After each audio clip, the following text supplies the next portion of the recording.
સુરતના શાલિગ્રામ સ્ટેટ્સમાં પ્રસાદ સમજી ઝેરી લાડુ ખાતા સસરા પુત્રવધુની તબિયત લથડી, સઘન સારવાર બાદ બંનેનો આબાદ બચાવ.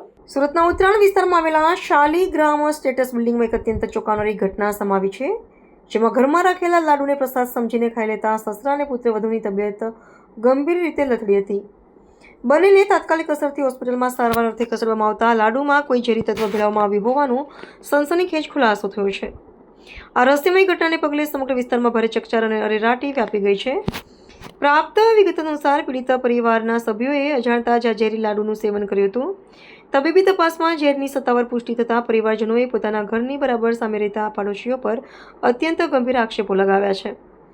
પરિવારે આશંકા વ્યક્ત કરી છે કે કોઈ જૂની અદાવત કે અન્ય કારણોસર લાડુમાં ઝેરી દવા ભેળવીને આખા પરિવારને પતાવી દેવાનો એક સુનિયોજિત પ્રયાસ હતો. પડોશીઓ પર થયેલા સીધા આરોપને કારણે સમગ્ર મામલો વધુ ગંભીર અને ગૂંચવડાભર્યો બન્યો છે. સદનસીબે સમયસર મળેલ સઘન તબીબી સારવાર બાદ સસરા અને પુત્રવધુ બંને ખતરાથી બહાર આવ્યા છે અને હોસ્પિટલમાંથી ડિસ્ચાર્જ થઈને સંપૂર્ણ સ્વસ્થ હાલતમાં ઘરે પરત ફર્યા છે. બીજી તરફ આ ગંભીર ઘટનાની જાણ થતાં જ ઉત્તરાયણ પોલીસ સત્વરે હરકતમાં આવી છે. પોલીસે પરિવારના સભ્યોના સત્તાવાર નિવેદનો નોંધીને આક્ષેપોના આધારે ઝીણવટભરી અને તટસ્થ તપાસ હાથ ધરી છે, જેથી હત્યાના અકથિત પ્રયાસ પાછળનું સચોટ કારણ અને વાસ્તવિકતા જલ્દીથી બહાર આવી શકે.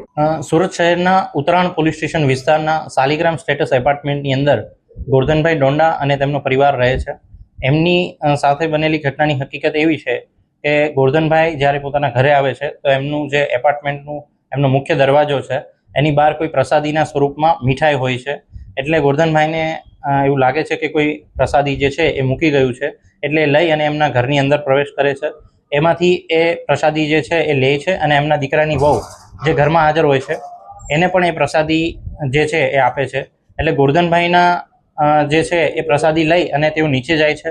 થોડા સમયમાં તેમની તબિયત જે છે ખરાબ થાય છે. એટલે એમના મિત્ર વર્તુળમાં જે પણ એમની સાથે હાજર હોય છે એ સમયે એમના દ્વારા એમને તાત્કાલિક કતારગામ વિસ્તારમાં આવેલી કિરણ હોસ્પિટલ ખાતે લઈ જવામાં આવે છે અને એમને આઈસીયુની અંદર દાખલ કરવામાં આવે છે, કારણ કે તેઓ જે છે એ બેભાન અવસ્થાની અંદર હોય છે.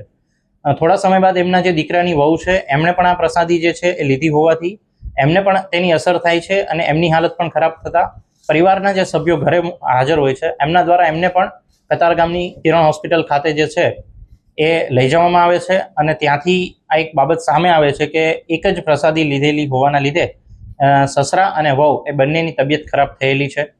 તો હાલના તબક્કે જે છે એ ઉત્તરાયણ પોલીસ સ્ટેશન દ્વારા જાણવાજોગ જે છે એ દાખલ કરવામાં આવેલી છે અને આ જાણવાજોગના કામે જે હકીકત મળતા અમારી ટેકનિકલ એનાલિસિસ અને બીજી જે ટીમો છે એ શકમંદ લોકોની જે છે એ તપાસ કરી રહી છે અને જે મુદ્દામાલ છે આપણી પ્રસાદી જે છે મીઠાઈનું સેમ્પલ એને કબજે કરી અને એફએસએલની અંદર એના પૃથક્કરણ માટે એનો વિશેષ અહેવાલ આવે કે એની અંદર કયો કન્ટેન્ટ હાજર છે, શું છે હકીકત, એના માટે જે છે એ એફએસએલની અંદર આ જે સેમ્પલ પણ જે છે મોકલવામાં આવ્યા છે.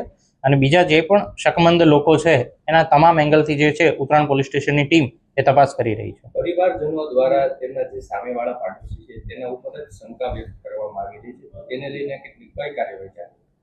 પોલીસ જે છે એ પોતાના દરેક જે છે પાસાઓને ધ્યાનમાં રાખી દરેક શકમંદ લોકો જે કંઈ પણ જે છે એમની હકીકત છે, જે કંઈ ટેકનિકલ એનાલિસિસ છે, આ તમામ પાસાઓને ધ્યાનમાં રાખી જેટલાની સામે પણ શંકાસ્પદ જે છે જેટલા પણ લોકો એ તમામની તપાસ જે છે એ પોલીસ દ્વારા અત્યારે કરવામાં આવી રહી છે.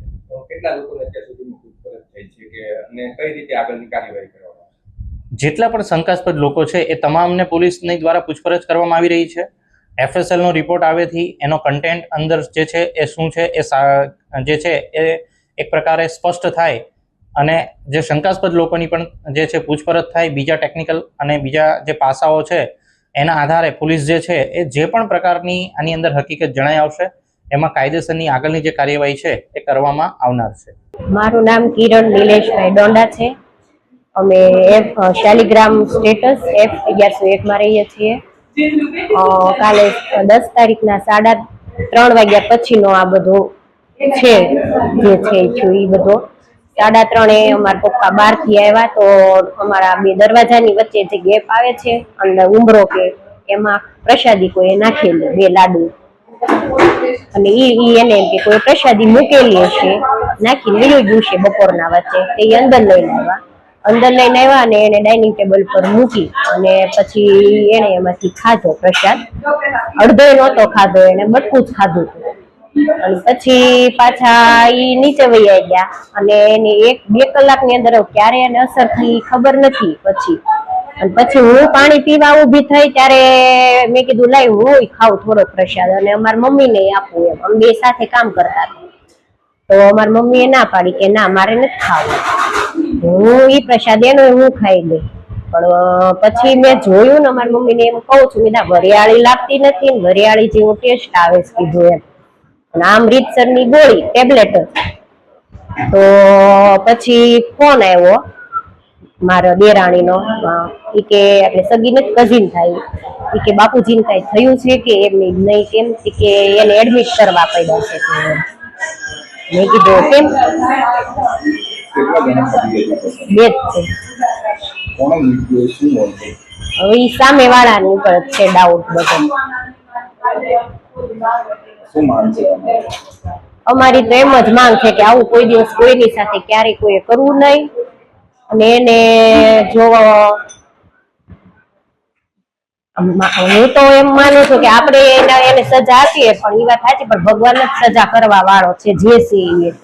કાલ સવારે જો અમે એને સજા કરાવીએ, અમારે તો વિચાર હતો જ નહીં, પણ આખી સોસાયટી તરફથી બધાની માંગ છે કે તમે સમાધાન કરતા જ નહીં. ગોરધનભાઈ વૈતરામભાઈ ડોંડા. શું ઘટના બની હતી? હવે ઘટના તો કાલ 3 વાગ્યે બની હતી અને એ લાડુડી મેં ખાધી. લાડુડી ખાધા પછી મને ફેર સડ્યા અને ત્યાંથી હું બેહોશ થઈ ગયો. એટલે પછી મને ત્યાં દવાખાને લઈ ગયા. પહેલાં તો જાણે વિનસમાં લઈ ગયા હતા, ત્યાં જગ્યા નહોતી એટલે પછી કિરણમાં લઈ ગયા. શું કેસો કોના દ્વારા આ ઘટનાને અંજામ આપવામાં આવ્યું? એ તો સામેવાળાને અંજામ આપેલો છે, સામેવાળાએ એ ઘટનાને. શું કારણ હોઈ શકે આ પ્રકારનું? હવે કારણમાં તો હું તમને નહીં દર્શાવી શકું, પણ હવે એને કોઈ પણ અમારી સાથે જૂની અદાવત હોય તો એ બની શકે, પણ 2 વર્ષથી તો એવું કાંઈ હતું જ નહીં અમારે.